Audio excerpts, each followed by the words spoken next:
Hello and welcome to the gallery. My name is Jon and today we are taking a look at contrast paints.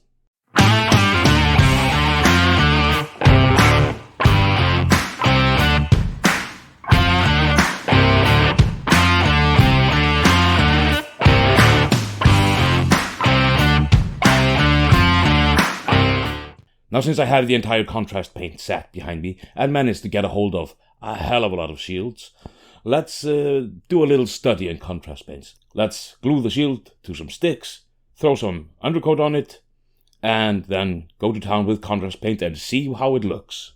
Right, here we have a bunch of shields. And I mean, really a bunch of shields. A good guy gave me a lot of shields.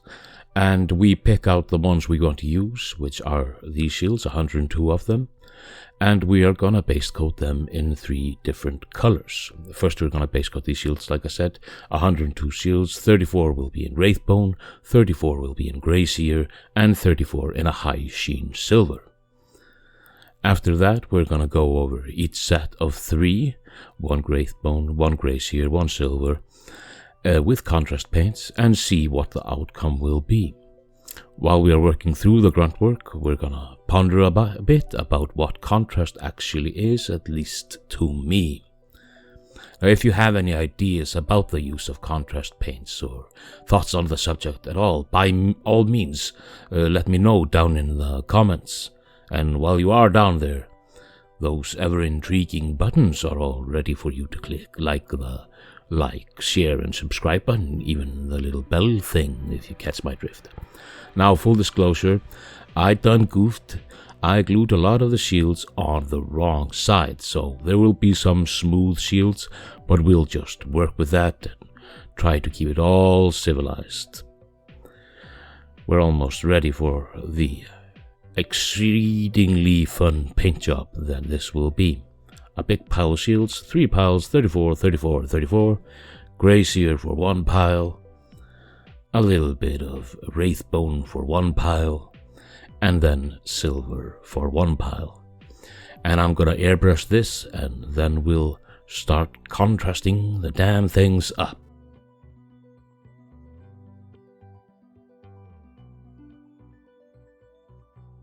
The idea of throwing 1 thick coat sounds like a big time saver. And for many projects, this indeed can be the case for some of the contrast paints.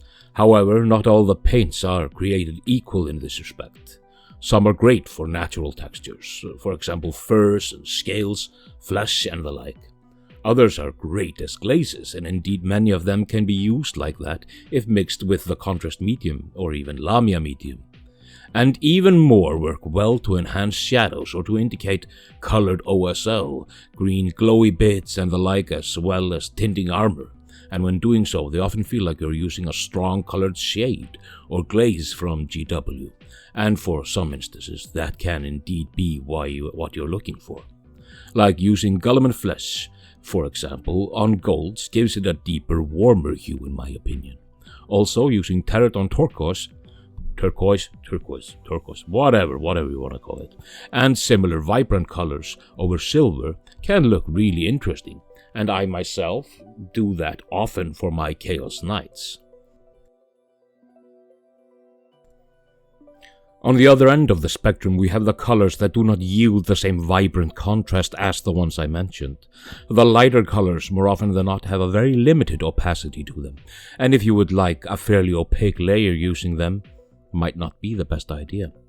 However, that does not mean they don't have their uses. They are perfect for the glaze idea I talked about, slightly tinting something or brushing them in a thin, perhaps even more thinned out manner over blends or dry brushing can smooth the surface out, but for that you have to be conscious about how you are applying them and not just glob them on the model. Brush strokes, angles and pooling is something to keep an eye out when using them like this.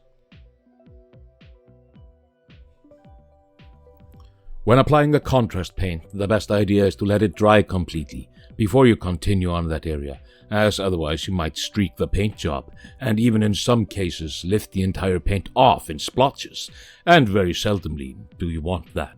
Of course, sometimes that might be the effect that you're going for. Grimy blotches made with skeletal horde or Agoros dooms can make interesting grimy bits around feet or on bits of more nurgly and undead minis. However, that does not mean you should not work the paint when it's wet. Because of its long drying time, contrast paints are great when you want to transition between two colors, be they close on the spectrum or quite far. Placing one color down and then the next one close to it, and mixing the two together, can make excellent transitions. The deeper folds of a cloak using two vastly different tones of brown, for instance, can be quite fun, as well as using a bright yellow and wet blending that with an orange color is great for flames. Now that we've touched on the idea of the paints, let's see how they fare against each other, and how with this test run we can possibly perhaps categorize them for uses and to see what we have to work with, see the theory I can see out of the paint set. There's a lot of interesting colors in there and also a lot of duds, so let's just go over them a little bit and see what we got here. Now here before us we have the entire contrast range set up and categorized via color and from darker to lighter, sort of. Now there's nothing too spectacular going on here. I went the regular method, I just brushed them on the undercoats and see what we got out of it. This is not a complete test of what you can achieve with contrast paints because we didn't go into all the mixing and wet blending and everything like that. However, there are a few things I would like to point out at this time. If we take a look at the warmer colors to begin with, of course they're going to work better underneath the Wraithbone undercoat because that has this warm yellow tint to it, so there's nothing really surprising about that. However, some of them worked even better than I was expecting, like the lighter colors really showed a lot of contrast over that Wraithbone underneath. They also work fairly well over the Grazier. You get a more different vibe, of course, but it looks okay. Over the silver, the warmer colors really weren't doing that much. They would be great over gold, I would venture. Darker colors, not surprising, they are fairly dark. So mixing them with a little bit of medium is not a bad idea, to be honest. However, if you want it really dark, they're great for that.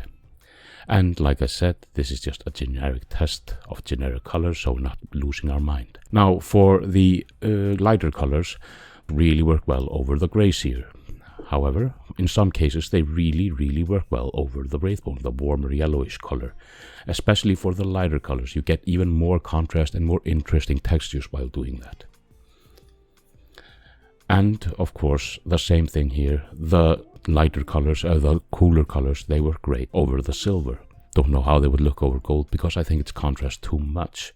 And again, the darker colors are really on the dark side, so you might have to tone them down. And, of course, for the purple, because that's kind of here and there, it's on both sides.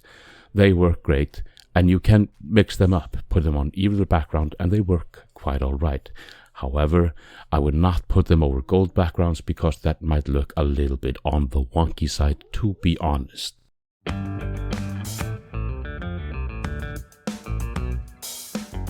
Thank you very much for joining me here today. There are links in the description for all kinds of stuff, social media and various tidbits.